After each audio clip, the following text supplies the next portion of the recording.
The HEC scheme began in 1989 after the government called a halt to a free university education. It's now called HELP and affects 3 million graduates. The current debt stands at more than $74 billion. Yes, that is a lot of money. And yes, you don't have to pay anything off until you start earning just over $48,000. But how to pay it back and how high it can go is complex. I honestly have no clue, and that's the most terrifying thing. It's so hard to even find out what your debt is in the first place. You're not taught it as you leave school and go into uni.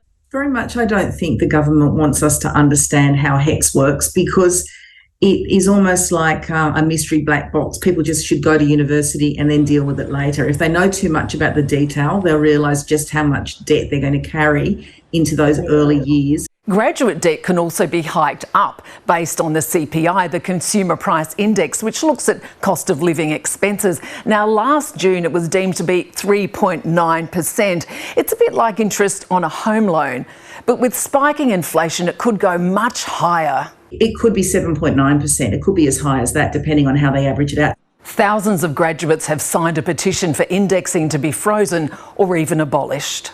The debt's going up faster than they can ever hope to pay it off in this current environment. The Greens have put forward a bill to Parliament pushing for indexing to be axed. No one should be shackled with tens of thousands of dollars of student debt, which is ballooning with inflation, and take a lifetime to pay. This is just completely unsustainable and totally unfair.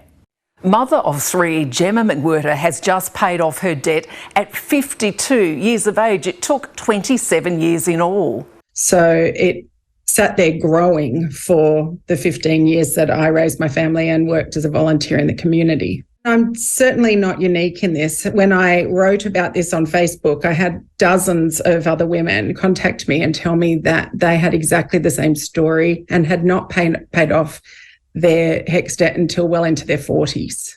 And when she started paying it back, she was shocked to learn that the ATO also holds onto your payments for a while. I think it's actually outrageous that they're collecting our money for a whole year and not applying it to our debt.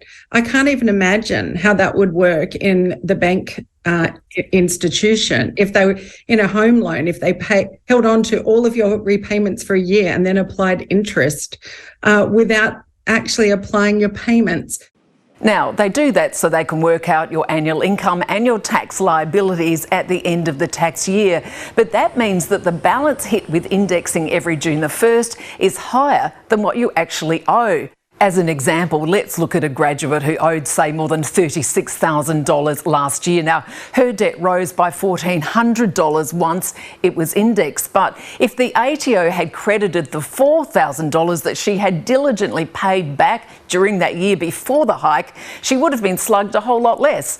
The rise based on the lower amount of $32,000, then not the $36,000. Yeah, I know, it's confusing. Doesn't make sense to me. I think it's profiteering and people need to know about it. It has to stop now. I do think that there is some inequality in the garnishing system by it not being accredited to the account so that the debt's going down over the course of the year. Because if you're having money taken out every week or every fortnight, depending on how you're paid, and it's not actually reducing the debt, that does seem unfair. The sting in the tail is that your debt affects your ability to borrow for a home loan. So that's another blow to struggling graduates. Right now, we need to focus on just holding it for now and then having that discussion, making sure that young people know what's going on and understand how HECS actually works so that they can make informed decisions about when they study, what they want to study and how they do that.